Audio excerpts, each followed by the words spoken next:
Mengenai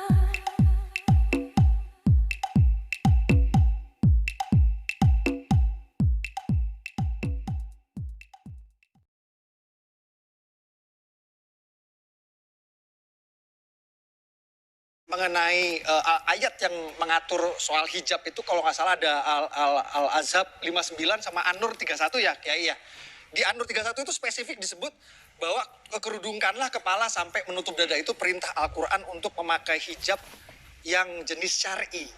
Dari kepala sampai itu. Jadi memang tidak ada di Al-Quran itu tutuplah sampai kelihatan mata doang, itu nggak ada. Memang jadi nanti mungkin dekan Universitas Al-Azhar dari Mesir itu namanya Profesor Anma Nasir itu pernah menyatakan bahwa cadar ini bukan syariat Islam, cadar ini adalah tradisi Yahudi. Ini ada sesuatu yang saya pengen kasih lihat. Baik, itu bawa apa Mas Ini Bupati? bisa Ditunjukkan. Bisa di zoom nggak? Baik, sudah di. Yahudi istrinya pada pakai cadar semua. Ini adalah Yahudi ultra ortodoks dari suku Haredi. Suku Haredi. Jadi ini yang harus kita apa namanya kita renungkan. Ini orang yang suka teriak-teriak kalau selamat mengucapkan selamat Natal itu tasabuh menyerupai kafir, pakai cadar bisa menyerupai Yahudi. Karena ini sebelum Islam ada, Yahudi sudah pakai cadar. Nah ini nggak ada bedanya menurut saya. Pakai rok mini adalah fashion dari Barat, pakai cadar fashion dari Timur Tengah.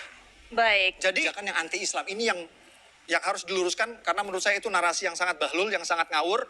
Karena cadar bukan syariat Islam tapi fashion, dan itu hak azazi. Kalau hak azazi oke.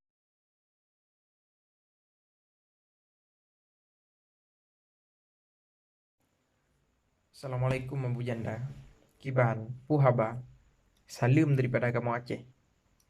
Abu Janda, kamu orang Aceh. Abu Janda, kami orang Aceh sudah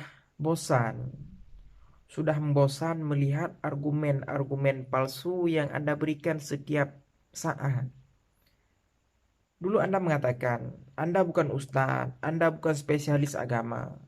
Tapi kenapa Anda selalu suka berbicara masalah agama? Anda bukan orang yang pandai agama. Anda bukan spesialis agama. Anda bukan ustadz katanya. Kiai-kiai pun bukan. Para habaib pun bukan. Ulama pun bukan. Tapi kenapa Anda selalu mengeluarkan argumen-argumen yang menyalahi dengan agama? Anda mengatakan cadar ataupun niqab bukan syariat Islam. Anda katakan itu hanya sebuah fashion. Abu Janda, saya ingin mempertanyakan, sebenarnya Anda itu belajar agamanya di mana? Guru Anda itu siapa? Kitab yang Anda pelajari itu kitab apa? Abu Janda, saya tidak habis pikir dengan Anda. Stoplah membuat argumen-argumen yang tidak berdasarkan dalil. Kalau Anda mau berbicara masalah agama, Anda mesti paham dulu Al-Quran, mesti paham dulu hadis, mesti paham dulu ijma, qiyas, dan perkataan para alim ulama. Ini Anda mengatakannya cuma pakai akal. Agama itu Abu Janda bukan pakai akal dia. Jangan kita terjemahkan agama itu sesuai dengan akal kita. Kalau seandainya agama itu seperti Abu Janda, sekali lagi, kami dari Aceh sudah muak, kami sudah bosan mendengar video-video yang tidak bermutu daripada Anda.